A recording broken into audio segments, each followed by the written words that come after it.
अपना चैप्टर है, पहले चैप्टर का नाम है अपना केमिकल रिएक्शन, यानी कि रासायनिक अभिक्रियाएं। अपना पहला चैप्टर है साथियों, ये चैप्टर का नाम है रासायनिक अभिक्रियाएं।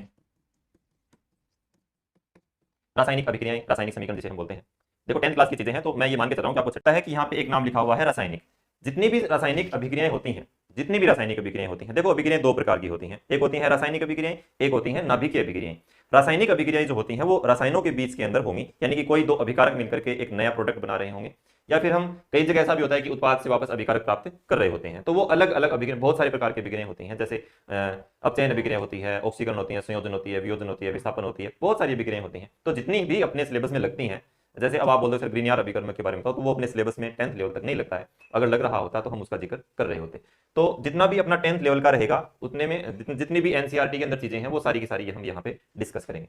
तो देखना साथियों, दो प्रकार की अभिक्रियाएं होती हैं, यहाँ पे हम बात कर रहे हैं सिर्फ और सिर्फ रासायनिक अभिक्रियाओं की। तो रासायनिक अभिक्रिया यदि कहीं पे हो रही होती है, कोई भी रासायनिक अभिक्रिया होती है, जैसे हम श्वसन ले रहे हैं, हम सांस ले पा रहे हैं, ये भी एक प्रकार की क्या है, रासायनिक अभिक्रिया है। आपने क्या किया, आपने सब्जी काट के छोड़ दी, थोड़ी देर बाद आपने देखा कि उसका कलर वगैरह चेंज हो गया, तो वहां पर भी रासायनिक अभिक्रिया होती है। अपने घरों में होने वाली बहुत सारी चीजें, जैसे हमने भोजन कर लिया है, भोजन करने के बाद अपने पेट के अंदर पाचन की क्रिया होती है, वहां पे ग्लूकोज बनता है, वहां पे जैसे CO2 गैस बाहर निकलती है, तो वो अलग अलग चीजें हैं। जितनी भी रासायनिक अभिक्रिया अपने चारों तरफ है, अपने चारों तरफ जो चीजें हैं वही साइंस है। अगर हम उन चीजों को सीख पाते हैं तो इसका मतलब हम साइंस को पढ़ पा रहे हैं, ठीक है ना। तो देखो रासायनिक अभिक्रिया हो रही होती है, तो इसका मतलब उस पदार्थ की अवस्था चेंज हो सकती है।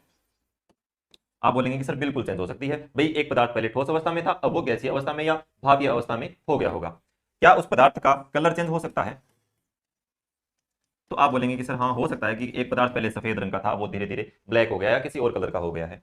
क्या उस पदार्थ का ताप बदल सकता है? तो आप बोलेंगे कि सर हाँ टेम्परेचर तो उसका चेंज हो ही सकता है, क्योंकि जैसे हम श्वास लेते हैं, तो जैसे आप अपने नाक के आगे उंगली लगा के देखिए, जब आप श्वसन को बाहर निकालें, यानी कि CO2 गैस आप नासिका के माध्यम से बाहर निकाल रहे हैं, तो उसका टेम्परेचर आपको ज्यादा मिलेगा, यानी कि ताप तो बढ़ा है, अभिक्रिया हुई है, ऑक्सीजन जो है वो शरीर ने ग्रहण की है, CO2 बाहर आई है, इसका मतलब कोई ना कोई रासायनिक अभिक्रिया हुई है। रासायनिक अभिक्रिया हुई है, तो इस रासायनिक अभिक्रिया के अंदर हम देख पा रहे हैं कि ताप चेंज तो हुआ है, ताप चेंज हुआ है, तो इसका मतलब रासायनिक अभिक्रिया के अंदर टेम्परेचर भी चेंज हो सकता है। तो ये कुछ चीजें हैं जो रासायनिक अभिक्रिया के अंदर होती हैं। अब हम कुछ एग्जांपल्स ले रहे हैं कि जैसे रासायनिक अभिक्रिया को हम किससे समझ सकते हैं। मैं मान लेता हूं कि आपके पास मैग्नीशियम है। क्या है आपके पास? मैग्नीशियम है। मैग्नीशियम का कोई रिबन है आपके पास। आपने क्या किया कि मैग्नीशियम को आप जलाना चाहते हो। क्या करना चाहते हो? मैग्नीशियम को आप जलाना चाहते हो। तो यदि आप किसी भी पदार्थ को, कोई भी पदार्थ हो, वो मैग्नीशियम हो सकता है, वो लकड़ी हो सकती है, वो पेट्रोल हो सकता है, वो कोई भी पदार्थ हो सकता है, जो भी पदार्थ यदि आप उसे जलाना चाहते हैं, यदि आप उसका दहन करना चाहते हैं, तो आपको किसकी आवश्यकता पड़ेगी? आपको ऑक्सीजन की आवश्यकता पड़ेगी ही पड़ेगी। किसकी आवश्यकता पड़ेगी? आपको ऑक्सीजन की आवश्यकता पड़ेगी ही पड़ेगी। बिना ऑक्सीजन के जलना संभव नहीं है। ऑक्सीजन गैस एकमात्र ऐसी गैस है जिसकी सहायता से हम क्या करते हैं, किसी भी पदार्थ का दहन कर सकते हैं। ऑक्सीजन गैस जो होती है वो जलने में सहयोग करती है, स्वयं नहीं जलती है। ऐसा नहीं है कि यदि हम इसे जला रहे होंगे तो ये स्वयं जलेगी, नहीं, ऐसा नहीं है। ये जलने में क्या करती है? सहायता प्रदान करती है, ठीक है ना। ये है आपका मैग्नीशियम। तो आप देखेंगे कि ये जो मैग्नीशियम है और ये जो ऑक्सीजन है, ये दोनों मिले, दोनों आपस में क्या हुआ? मैग्नीशियम को हमने ऑक्सीजन की उपस्थिति में जलाया। जलाने के बाद आपने देखा कि यहाँ पे 2MgO, यानी कि आपको प्राप्त होता है क्या? मैग्नीशियम। क्या प्राप्त होता है साथियों? मैग्नीशियम ऑक्साइड प्राप्त होता है। क्या प्राप्त होता है आपको? मैग्नीशियम ऑक्साइड प्राप्त होता है। अब आप बोलेंगे कि सर आप यहाँ पे दो मैग्नीशियम ले रहे हो, तो इधर तो एक ही है। देखो इस प्रकार की यदि कोई अभिक्रिया हो जाती है जिसके अंदर अभिकारक, देखो इधर जो लिखे हुए हैं, इधर Mg और O2 लिखे हुए हैं, ये आपके क्या हैं? ये आपके हैं अभिकारक। यानी कि जो पदार्थ आपस में क्या करते हैं, क्रिया करते हैं, वे क्या कहलाते हैं? अभिकारक कहलाते हैं। और जो मिलकर के वो क्या बनाएंगे, कोई ना कोई प्रोडक्ट बनाएंगे, तो वो क्या कहलाता है? आपका उत्पाद कहलाता है। क्या कहलाता है? आपका उत्पाद कहलाता है। ये जो तीर का निशान है, इसके तीर का जो सिर होता है वो हमेशा उत्पाद की ओर रहेगा, और इसका जो पूंछ होता है वो हमेशा अभिकारकों की तरफ रहता है। देखिए आपको क्या चेक करना है, मैं एक बात बोलता हूं कि कोई भी रासायनिक अभिक्रिया होती है, देखना साथियों, रासायनिक अभिक्रिया और नाभिकीय अभिक्रिया दोनों में एक अंतर होता है। आप किस प्रकार से पहचान पाते हैं कि ये रासायनिक अभिक्रिया है या नाभिकीय अभिक्रिया है? तो उसका एक तरीका होता है। क्या तरीका होता है कि रासायनिक अभिक्रिया जो होती है उसके अंदर हमेशा जो द्रव्यमान जो होता है, जो मास होता है, वो हमेशा क्या रहता है? संरक्षित रहता है। यानी जितने आप अभिकारक लेते हो उतने के उतने आपको क्या प्राप्त होने चाहिए? उत्पाद प्राप्त होने ही चाहिए। यदि उससे कम या ज्यादा, देखो ज्यादा का तो सवाल ही पैदा नहीं होता, उसका आपको कोई ना कोई कम ही प्राप्त होंगे, तो कम प्राप्त होते हैं तो इसका मतलब आपने द्रव्यमान का क्या किया है? द्रव्यमान की हानि हुई है। द्रव्यमान की हानि हुई है, इसका मतलब वहां पे कौन सी अभिक्रिया होगी? तो वहां पे आपकी हो जाएगी रासायनिक अभिक्रिया, ठीक है ना। तो हम ये बोलते हैं कि रासायनिक अभिक्रिया के अंदर द्रव्यमान तो क्या रहना चाहिए, संरक्षित रहना चाहिए। तो संरक्षित रहना चाहिए, इसका मतलब ये हो गया कि इधर तो हमने मैग्नीशियम एक ही लिया था, इधर आ रहे हैं मैग्नीशियम के दो अणु। देखो मैग्नीशियम के कितने अणु आ रहे हैं, दो आ रहे हैं। ऑक्सीजन के भी दो आ रहे हैं। तो भी ऑक्सीजन के तो हमने दो ले लिए थे, ऑक्सीजन तो हमने शुरू से ही दो ले लिए थे, लेकिन हमने मैग्नीशियम का एक अणु लिया था, यानी कि सिर्फ और सिर्फ क्या लिया था, परमाणु लिया था। मैग्नीशियम का परमाणु लिया था, तो यहाँ पे अपने को एक सॉरी दो जो है वो क्या प्राप्त हो रहे हैं, दो परमाणु बोल दो या एक अणु बोल दो, प्राप्त हो रहा है, ठीक है ना। तो देखो मैग्नीशियम को क्या करेंगे, हम बराबर करेंगे। यदि किसी भी अभिक्रिया में आपको या इधर वाला द्रव्यमान और इधर वाला द्रव्यमान, दोनों के द्रव्यमान में यदि आपको चेंज मिले, यानी कि इतना द्रव्यमान उधर नहीं है जितना उधर है, दोनों द्रव्यमान जब इक्वल इक्वल आपको नहीं मिले, जब आपको क्या हो, दोनों द्रव्यमान इक्वल इक्वल नहीं मिले, तब आप क्या करेंगे, तब आप उस वो जो रासायनिक समीकरण आपको प्राप्त होता है उसका एक नाम मिलता है 10th क्लास की बुक में, उसे बोलते हैं साथियों कंकाली रासायनिक और समीकरण। उसे क्या बोलते हैं साथियों, कंकाली रासायनिक समीकरण बोलते हैं। जहां पे क्या होगा, दोनों तरफ आपको द्रव्यमान बराबर नहीं मिलेगा, दोनों तरफ यदि द्रव्यमान बराबर नहीं मिलेगा तो इस प्रकार की जो समीकरण होती है उसे हम बोलते हैं कंकाली रासायनिक समीकरण, ठीक है ना। अब क्या करते हैं, अपने पास एक मेथड होता है, एक मेथड है, एक मेथड क्या है कि हम इस कंकाली रासायनिक समीकरण में क्या करेंगे, अभिकारकों की और उत्पाद की संख्या को क्या करेंगे, बराबर करेंगे। तो बराबर करेंगे, तो बराबर किस तरीके से करेंगे, तो आपने एक मेथड सुना होगा, मैथ पढ़ते हैं आप, मैथ पढ़ते हैं तो आपने एक हिट एंड ट्रायल, जब आप एलजेब्रा का पार्ट पढ़ते हो तो एक मेथड का आता है हिट एंड ट्रायल। तो आप हिट एंड ट्रायल यानी कि सीधा सोचो कि क्या होने वाला है, तो हिट एंड ट्रायल मेथड से आप इसको करते हैं। जैसे देखो यहाँ पे मैग्नीशियम के दो हैं, तो यदि मैं यहाँ पे दो लगा दूं तो क्या प्रभाव पड़ेगा, देखना। यदि मैं यहाँ पे दो लगा देता हूं तो दो मैग्नीशियम के इधर हैं, तो इधर भी मैग्नीशियम के दो हैं।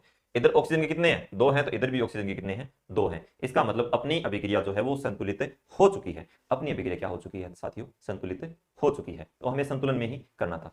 तो पहली अभिक्रिया जो है अपनी मैग्नीशियम ऑक्साइड को लेकर के थी, तो आपकी ये समझ में आ गई होगी। आप इसका स्क्रीनशॉट वगैरह लेना चाहें तो ले सकते हैं, ठीक है। चलते हैं नेक्स्ट पे। जैसे मान लो हम आज यहाँ पे दो चार अभिक्रियाएं करेंगे। जैसे जिंक है आपके पास, क्या है आपके पास, जिंक है, जिसे हम जिंक बोलते हैं या फिर इसे हम जस्ता भी बोलते हैं, ठीक, क्या बोलते हैं, जिंक बोलते हैं, जस्ता भी बोलते हैं। यदि आप इसकी अभिक्रिया कराते हैं सल्फ्यूरिक एसिड के साथ, किसके साथ करवाते हैं आप साथियों, सल्फ्यूरिक एसिड के साथ यदि आप इसकी अभिक्रिया करवाते हैं, सल्फ्यूरिक अम्ल के साथ यदि आप इसकी क्या करवाते हैं, अभिक्रिया करवाते हैं। सल्फ्यूरिक अम्ल को क्या बोलते हैं साथियों, इसे बोलते हैं गंधक का अम्ल भी इसे बोलते हैं। क्या बोलते हैं इसे, गंधक का अम्ल भी इसे बोलते हैं। इसे हम अम्लों का राजा भी बोलते हैं।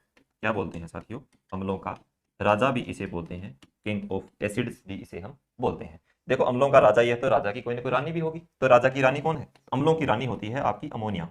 कौन होती है साथियों, ये होती है आपकी अम्लों की रानी। तो देखो अपने एक दो बातें एक्स्ट्रा भी सीख ली, अम्लों की रानी। तो इस प्रकार से भी हम चीज़ों को साथ साथ में करते जाएंगे ताकि आपको कुछ एक्स्ट्रा पढ़ना न पड़े। देखो ZnSO4 Zn और H2SO4 की जब हम अभिक्रिया करवाते हैं तो क्या होगा, इसका जो ये पॉजिटिव होता है, धातुएं जो होती हैं, जितनी भी धातुएं होती हैं वो अपने ऊपर पॉजिटिव चार्ज रखती हैं। तो यहाँ पे SO4 है, इसके ऊपर नेगेटिव चार्ज होता है, तो आपका क्या बन जाएगा, ये बन जाएगा आपका जिंक सल्फेट। क्या बन जाएगा साथियों, ये बन जाएगा आपका जिंक सल्फेट बन जाएगा।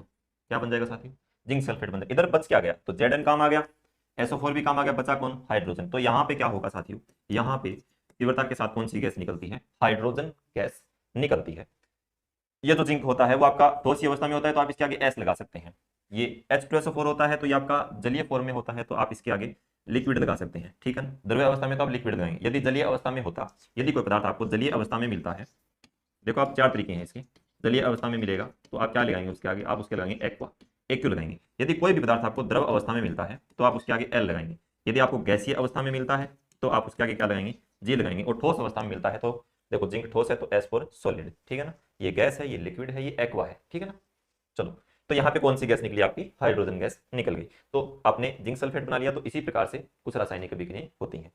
एक अभिक्रिया चलो और देख लेते हैं। जैसे लोहा होता है Fe, फेरस जिसे हम बोलते हैं, फेरस इसका कौन सा नाम है, फेरस इसका लैटिन नाम है। इसे हम बोलते हैं साथियों लोहा। क्या बोलते हैं इसे हम, लोहा बोलते हैं। लोहे की अभिक्रिया आप करवाते हैं साथियों पानी के साथ। किसके साथ करवाते हैं, पानी के साथ। मैं यहाँ पे बना देता हूं Fe3O4। क्या बना देता हूं मैं, Fe3O4 बना देता हूं।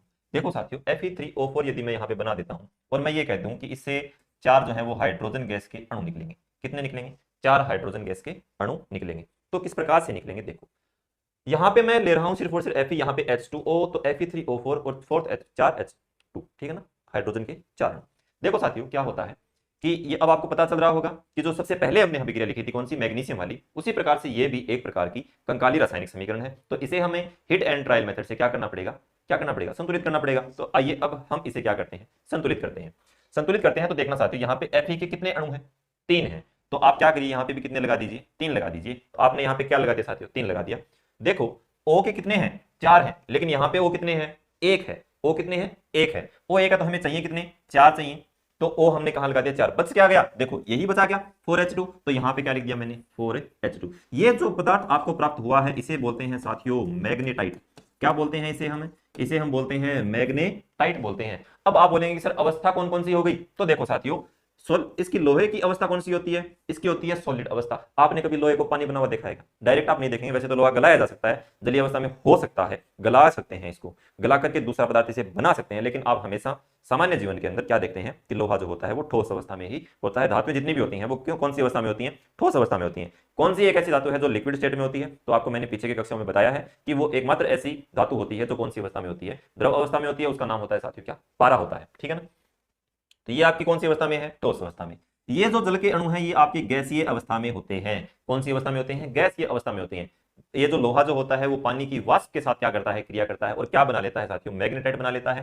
तो ये भी आपको कौन सी अवस्था में देखने को मिलेगा, ठोस अवस्था में देखने को मिलेगा। और ये हाइड्रोजन जो होती है वो क्या होती है साथियों, गैस होती है। तो ये आपको जी अवस्था में देखने को मिलेगा।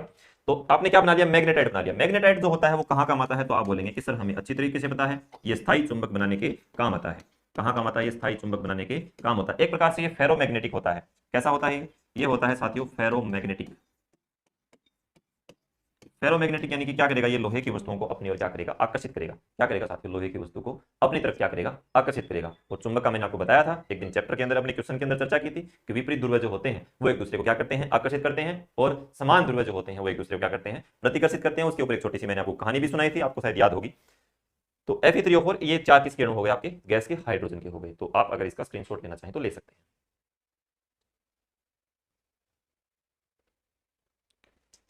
देखो क्या होगा कि आगे भी